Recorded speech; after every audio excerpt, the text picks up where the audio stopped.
Hey everyone, welcome to Sasquatch Theory. I want to thank everyone who has taken the time to visit the channel and listen to all these stories. Today I will be reading off some emails that were sent in a while back. I really wanted to apologize for it taking so long to finally read these off.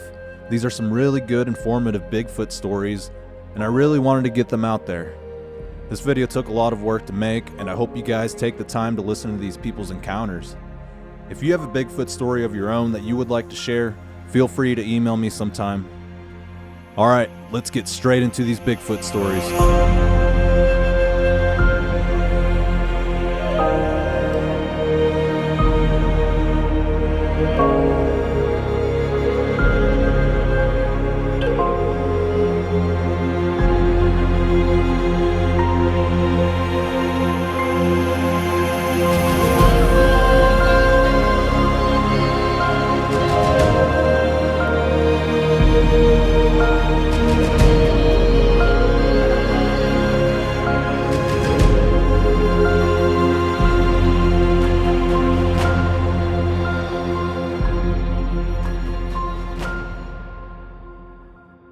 I have been listening to your videos for a few months now. I need to get this off my chest, so here it goes. First encounter. I was at the age of 4 and had just moved to Arkansas with my mother after her and my father had split up. This was in the winter of 1978. When we arrived at my sister's house, it had around a foot of snow on the ground. We had to stay with my sister for a while so my mother could get back on her feet after leaving my dad. Anyways, it was one of the first nights in this new house, and man, for a kid from California, it was cold. So I'm in a bedroom playing with my cousin, who is the same age, born literally a month before me. Anyway, I look in the window, and oh my God, what I saw, I could not comprehend. It scared the hell out of me. I'm age 4 with a monster looking right through a window, and it's so big its head takes up the whole entire window. I can't picture it in my head very well anymore after so many years. I turned 50 this June. It scared me so bad I would not come out from under the bed. I warned the adults, if you go outside there is something huge out there, and it's scary looking. They stated it was just my imagination or the boogeyman. I remember looking outside where it had looked in on us. The window was a good 7 feet high, and there were the biggest barefoot prints in the snow. It was a huge stride and probably close to 2 feet long. I'm one of those that remembers a lot. Way back until the age of 3 or so. It scared me so badly, I forgot about it for many years. I mentally blocked the memory. I wanted to intervene for just a second. I know he was at a young age when he had this encounter, and you guys are probably thinking, how would he be able to remember this? But I had this strange memory that I wanted to share that has always stuck with me. Years ago when I was a kid, I remember seeing this chimpanzee cross the road on all fours. And for many years I thought to myself, was that a dream or did that actually happen? Now keep in mind this is up the driveway where I had the encounter with the juvenile Bigfoot. So nowadays I'll reflect back on that memory from time to time and wonder, was that real or was that just a dream? Not to mention it was in the exact same spot on the same game trail, so it's hard to say. I think if something strange and unusual happens to a person at such a young age, they're probably going to remember it for the rest of their life. Second encounter. I end up living around 2 or 3 miles from the first encounter, and this happened at around age 11, which would have been the summer of 1985. Me and 2 close friends decided to go camping one night. It was beautiful weather out, just 3 kids fishing and having fun about 2 miles up a creek, and a little ways off was a highway system. That night around midnight, we started hearing things we shouldn't. Wild pigs were being mutilated. We could hear their screams and roars as they screamed in agony. But there was more. There were huge roars echoing for miles that sounded huge. This was happening a few miles away. Up creek further into the woods, the pigs stopped making sounds, but the roars were getting closer and we started to hear wood knocks. We were starting to freak out. Those noises didn't belong in the woods. Before we knew it, they were about 50 yards away, and it sounded like bulldozers going through the woods. They were making it known we were not wanted there, and we obliged. We left everything, ran that 2 miles all the way to the highway. We got to my house at around 3 a.m. and we all crashed. We were only about 4 miles from my home, but it was a mad dash the whole way. All we know is this thing roared a lot and was crashing through the woods. More than one, and we were not staying for a head count. We went back to the campsite the next day, armed with a 30-06, and surveyed the area. The tent was destroyed and in a pile, and there were things scattered all over the place. That next night, something big slammed into our modular home on the front side. It picked up and threw a big board into the front of the home, and there was a huge dent left behind. Encounter number 3. This one was by far the most intense, and I finally saw what it was clearly. I was a teenager at the time, 17 years old, and this happened in the spring of 1991. My girlfriend and I at the time thought it would be fun to go camping. It was raining off and on, and there had been thunderstorms. We went to set up the tent, and I had to move a pile of rocks. I think this was the trigger of the next set of events. Next, we started to do what teenagers out camping would do. All of a sudden, that all too familiar roar hit us, and this one made our insides shake. It echoed for miles. We couldn't believe it. As we're getting our clothing back on in the speed of light, we're hearing it trying to talk. It sounded like a human trying to learn to talk while drunk. It had a type of language. I was completely freaked out by this point and not happy with it. I was more angry than scared. I had brought along a .30 caliber carbine rifle, which I knew if I hit it with a gun, we're not coming out of there alive. When we were ready to run for the car, I fired a warning shot. No way was I wanting to hit it. I wasn't certain of the target, and that would be stupid in the first place. I parked the car very close, about 15 feet away. We jumped in, and it returned fire with a huge rock. It was as big as a soccer ball or so, smashed the front right fender of the car, and another hit the windshield, which really pissed me off. I had just replaced it. We gunned it and got out of there. I had to stop about 150 yards away on the main road and hammer away the fender from the tire. As I am out there doing this, my girlfriend is screaming to hurry up. I see it come out from the woods and walk over to the tent. It was a hair-covered being on 2 legs, with long-ass arms, no neck, and was around 8 foot tall. My girlfriend was losing it by this point, and we got the hell out of there. I went back the next day, heavily armed. It ripped the contents out of the tent and smashed it to pieces. The rock pile was put back right beside the tent. It had to be a territory marker from them. It really terrified me. I didn't go back into the woods for about 5 years, and even after that, you can bet when I went into the woods, I was armed to the teeth. This happened in a small town in Arkansas named Batesville, on the outskirts where the woods get started and gets really thick. There have been many times while in the woods, I would hear loud wood knocks. It sounded like a major league batter was in the woods. Odd as hell, and rock clacking. Many times I heard that as well.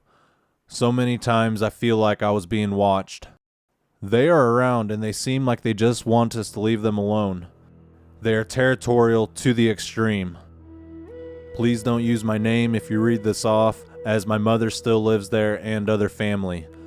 They already think I'm crazy. This would really get it. My cousin knows of them, the same age one. She grew up in southern Missouri. Very thick woods. She said they would watch her, but never mess with her. She stated they seem to have a gentle side for females. I believe these beings migrate.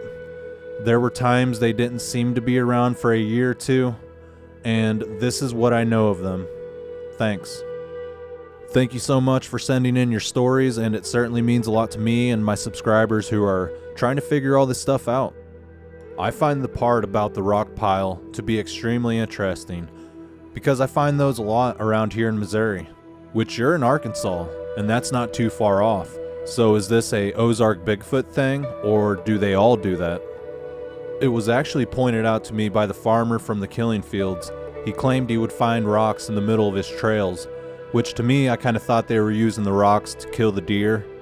It was also pointed out by a research group in southeast Missouri. They showed me a rock pile at a creek bottom with some nearby tracks. Later on that night, we experienced a heavy amount of activity.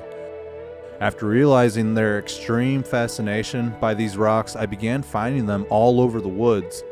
This was odd to me because how would a softball-sized rock in the middle of nowhere be setting on top of fresh leaves? Shouldn't the leaves be covering the rocks and not the other way around? This to me was a clear sign that they were still in the area and they have not migrated for the winter. It appears the rocks can be used for knocking, hunting, or possibly territorial markers, or they come back and check for bugs underneath from time to time. I feel like it is all more symbolic since they were upset about the rock pile being moved. What is your theory on the rock piles, and why do the Sasquatch make them? Leave your theory in the comments below. Alright, let's move on to our next Bigfoot email.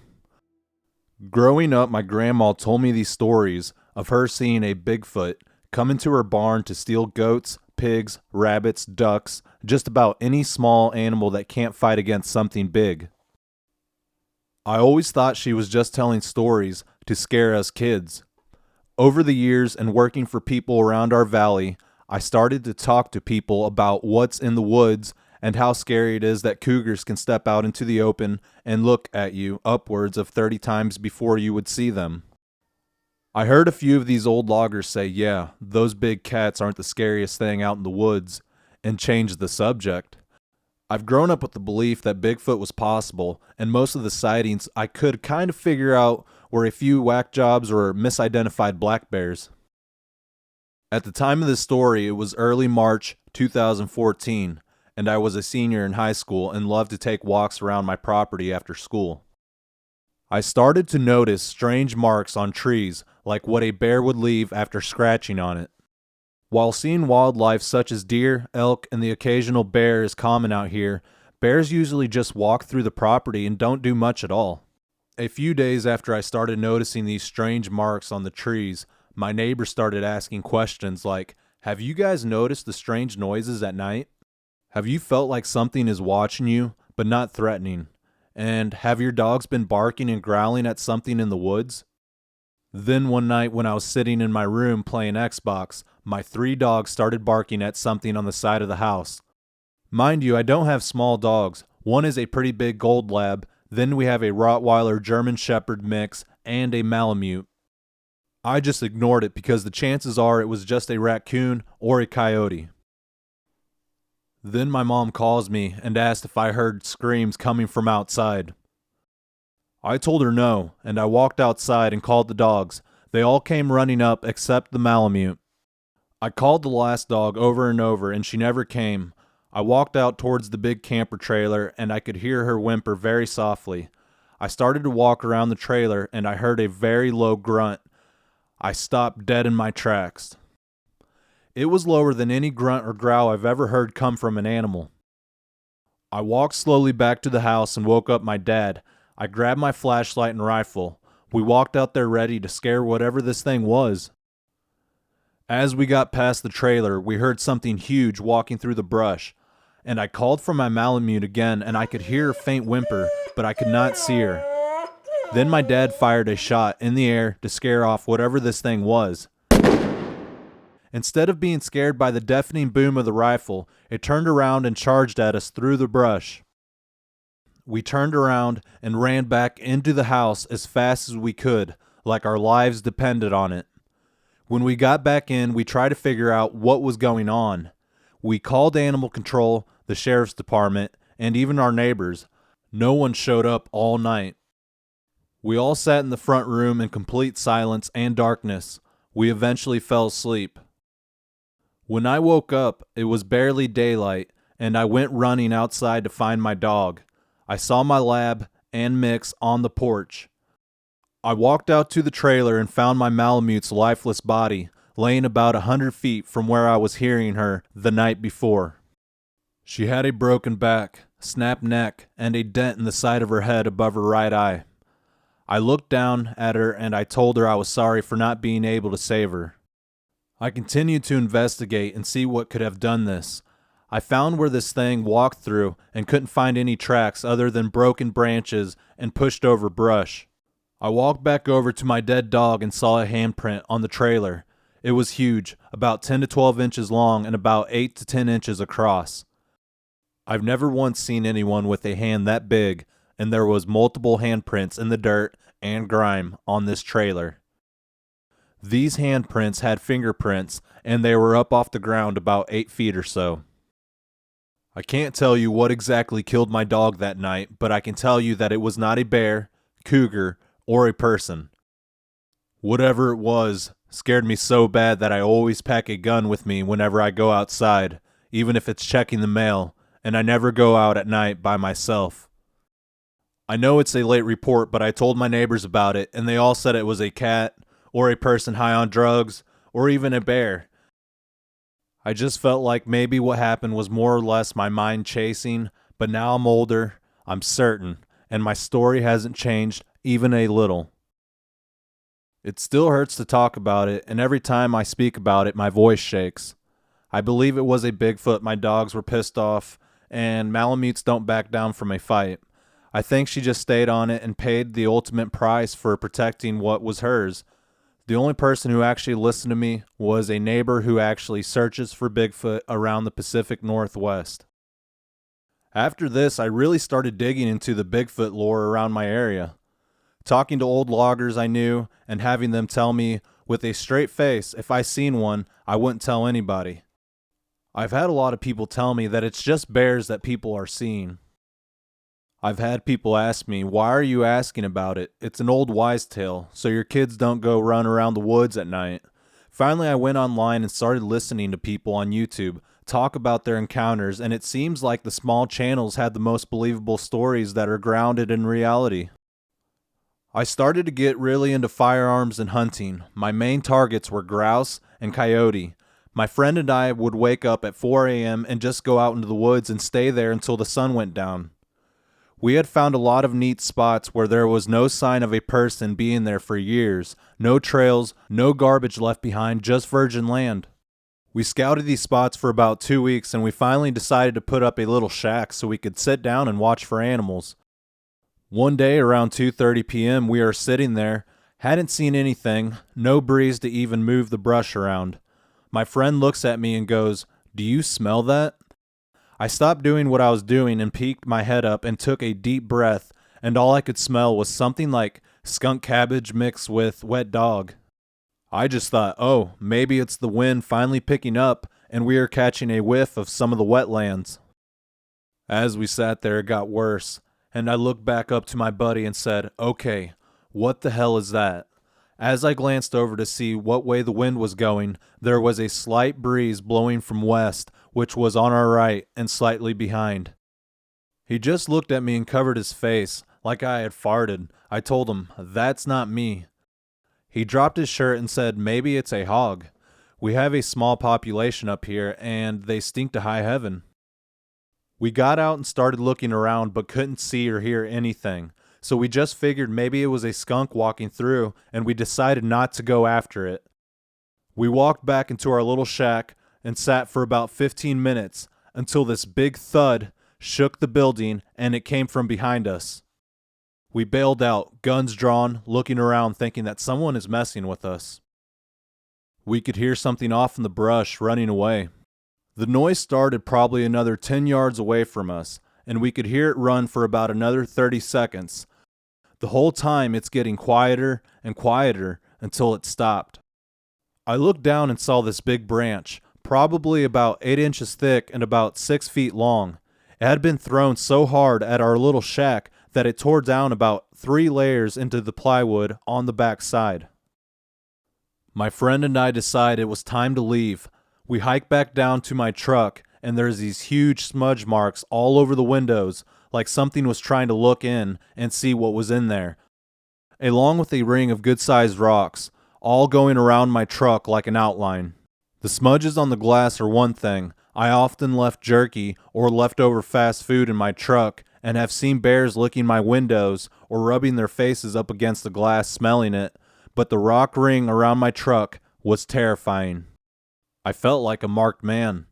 I moved the rocks out of my way and sped out of there thinking about what had just happened and how crazy and out of nowhere this all happened. I drove my friend home and was talking with him and his dad a little bit about what had happened. His dad told me that if he were me, he wouldn't go back up there for any reason at all. Well, I didn't listen to him, and me and my friend went back up there the next day to the shack. When we came up to the trail that we took in, there was a very uneasy feeling that struck us both. We both just froze in our seats and decided we needed to hurry up and get the shack, and we got the hell out. We got out of the truck, ran up to the shack to find it completely mangled. There was full sheets of plywood snapped in half and thrown out into this little meadow. There were pieces thrown into trees and huge claw marks all over the trees. Also, there were little alder trees that were maybe 6 to 8 inches wide, pulled up out of the ground, root and all. We just stood there trying to take it all in when, to our surprise, something screamed so loud, so deep, so intensely we could feel it in our chest. We hightailed it back down to the trail and back to the truck and took off. I had went about halfway down the gravel road and stopped to calm down. I looked at my friend, and all he could say is, "I don't know what that was, how it made that sound, or how it instilled so much fear in us, but that smell from yesterday was still there." "Did you notice?" he asked. Unfortunately, I didn't, but my friend is a more experienced hunter than I am. We've come face to face with bears, cougars, rabbits, coyotes, and big mean wild boar. We have never ran like that from anything in our lives. We usually stand our ground, make ourselves look bigger, and don't back down. I have no doubt we stumbled upon the bedding ground of a Sasquatch, and when we were scouting it out and checking on the spot, the Sasquatch wasn't there, possibly off getting water or heard us come up and took off. Later that week, we were back up on the same road, but probably 5 miles up the road, closer to civilization. I had just bought a brand new 17 WSM rifle that I needed to sight in and wanted to plink around a little. After we sighted it in, we stopped in front of a big game field that we had seen grouse fly into. I grabbed my new rifle and was scoping out the field when I felt like I was being watched. I looked to the edge of the field and could see what looked like a man standing up against one of the trees, and me being the kind person I am, I yelled, "Is there anyone out there?" I do this every time I think I see someone, and usually it's a person picking mushrooms or someone scouting out a good hunting spot. I pulled back the bolt and left it open, dropped the mag so my rifle was completely emptied, and looked back down the scope and yelled again, "Hey, I can see you, just let me know you're out there, and come out of the trees." The figure just stood there. I put the gun on my back and started waving my arms around yelling, "Hey, I saw you in my scope. What the hell are you doing? You keep this up and a trigger-happy moron is going to end up shooting you." I'm not a quiet person when yelling at what I think is someone standing in the trees during a hunting season. I make myself known to other people and expect them to make themselves known. I was starting to get mad and hopped over the ditch and started walking toward him yelling things like, "Hey, are you okay? Come on, dude, just answer me." While I walked over, I just got this feeling like something wasn't right and started to think maybe this guy is hurt or possibly dead and started running towards the figure. I was worried that me and my friend were the only chance that this person has to live, or even worse, the ones that find him dead and have to report it. As I got within about 45 yards, this figure stood up, towering over the underbrush along the trees. It puffed its chest out and let out this low growl that just ripped right through my nerves. I fell backwards, trying to stop from hitting the ground, rolled over yelling at my friend, "Go, go, go, go!" As I got back up and took off the other way, running for my life, I made it to the ditch before I turned back around, and the figure was still standing there with its head in the branches, still puffed up. I got back to the truck and we left in a hurry, got back to my house and just sat in the truck until we stopped shaking and could compose ourselves. We walked inside, put the guns up, and made lunch. My grandpa had come over and seen us sitting in the house and goes, "Come on, guys, it's not even noon and you're back." We told him the story, and he sat down and asked us exactly where it had happened. He told us a story about when he was driving a logging truck. He had went through there early in the morning for his first load. He seen what he thought was a black bear cub on the side of the road, and when he stopped and got out to shoo it away, it stood up about 4 feet tall and let out a yell like a toddler throwing a fit, and then it ran off. He said he was at a loss for what had just happened and said when it stood up, it was about the size and weight of a kid around 10 years old and acted much younger. He said he crawled back in his truck and started on his way when he seen another tall, dark figure run across the road right in front of him. He said he got 10 feet up the road and this thing ran in front of his semi and he could see its whole head and neck above the hood of the semi while it ran across the road. He floored it and didn't say anything to anyone until somebody came over the radio and said something about a big hairy person running around the woods, and he chimed in and told his story. After he was done, the log truck driver that had been there the longest said, "You guys didn't see anything, and that's that. If anyone asks you, it was a bear and just lack of sleep. It was a shadow. There's nothing in these woods that we don't know." End of sentence. To this day, me and my friend have not hunted that road and haven't really told anyone about our encounters, but I can tell you without a shadow of a doubt, there are Sasquatch out in those woods. These big northwest woods hide lots of secrets and will continue until they are gone. Then and only then we will know what hides in the dark forest all around the world. I feel like a lot of people that say there's no Sasquatch truly haven't been in the woods where there is no well-kept trails. On the other hand, I feel extremely lucky to have multiple encounters with a Sasquatch, even though I still have nightmares every now and then about them. I've kept out of those woods because they have made it clear I'm not welcome. I'm not their friend, and just until a couple years ago, I didn't go up there. I drove up there to get a feel if I could come back. It was fine until it started getting dark. I just had that feeling of not being welcomed and left. Every now and then, during the day, I drive up there and enjoy the beauty and never get the feeling of being watched or uneasy. These woods are a powerful place. I'm not a superstitious person or a tree hugger Mother Gia person, but there is an energy in the woods, and if something doesn't want you there, everything doesn't want you there, and you'll know it if you're paying attention.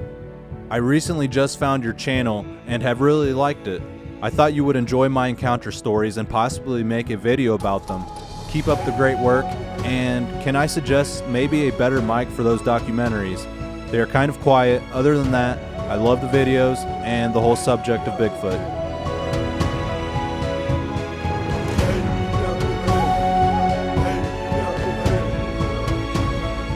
Thank you for sending in that story, and I am really sorry to hear about your dog. It does seem the Sasquatch perceive dogs as a threat to their survival, and I think it's best to keep them inside if you think you have them on your property. The part about the rock ring around the truck was very disturbing, and they were certainly trying to send you a message. I also think the handprints you found gives you a good answer to what it was. If you have a Bigfoot story of your own you would like to share, please get in touch with me sometime. Anyways, thank you everyone for listening, and take care.